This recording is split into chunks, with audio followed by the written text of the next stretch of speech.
Bonjour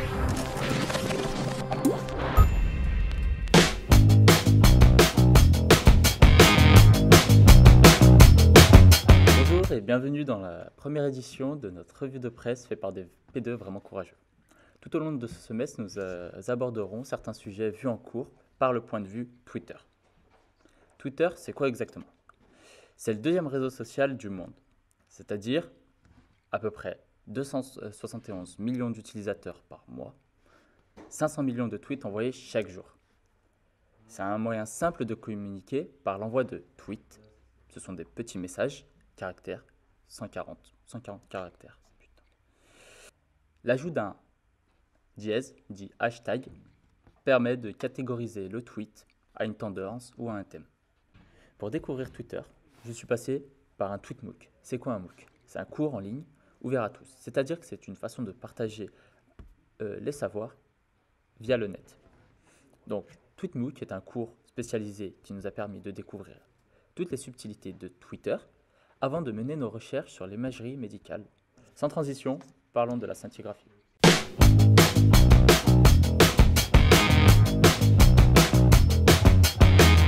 Bonjour à tous, comme Redouane, je suis actuellement en deuxième année de médecine.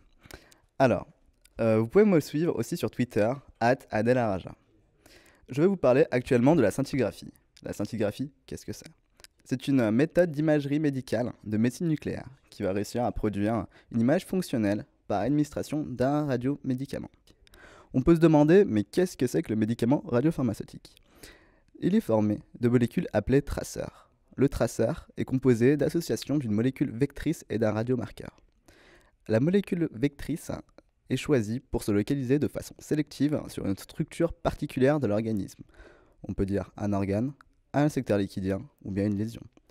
Cette particularité nous permettra alors de nous concentrer sur une voie métabolique précise ou être utilisée en tant que méthode thérapeutique. Ensuite, le marqueur ou balise associé est un isotope radioactif émetteur de 2 photons gamma réalisé par annihilation d'un positron avec un électron. Ces 2 photons gamma seront alors détectés par une gamma caméra qui va alors réussir à produire l'image choisie. Toutefois, ce médicament radiopharmaceutique est utilisé à dose infrapharmacologique pour ne pas perturber le fonctionnement de l'organisme, pour ne pas causer de maladies iatrogéniques. Pour terminer cette introduction de la scintigraphie, cette méthode peut être utilisée pour détecter plusieurs parties du corps spécifiquement selon le traceur utilisé. Elle permet de voir le fonctionnement ou la forme d'un organe, la présence de tumeurs primaires ou secondaires, l'origine de douleurs ou de maladies. Elle peut aussi servir à confirmer un diagnostic incertain. Toutefois, cette méthode présente des limites. Et je vais laisser la parole à Victor.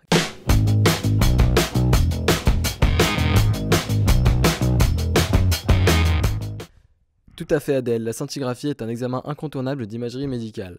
En effet, on estime le nombre de scintigraphies effectuées en France chaque année à 1 100 000.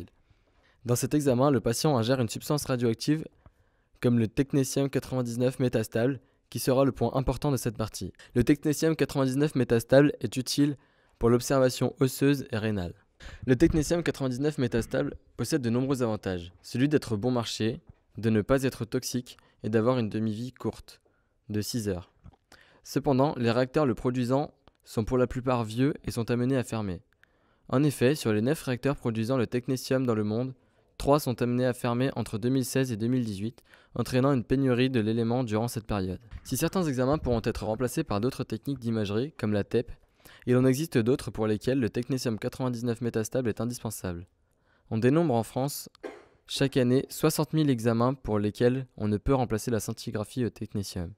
De plus, pour arriver au même rendement, il faudrait tripler le nombre de TEP que l'on fait actuellement et on ne dispose pas assez de machines et de techniciens. On parle donc d'un surcoût de 150 millions d'euros par an. Pour finir, à propos de scintigraphie et de Twitter, nous sommes tombés sur ce tweet d'une personne envoyant ses scintigraphies sur le réseau social en demandant ce qu'il a. Qu'en pensez-vous ?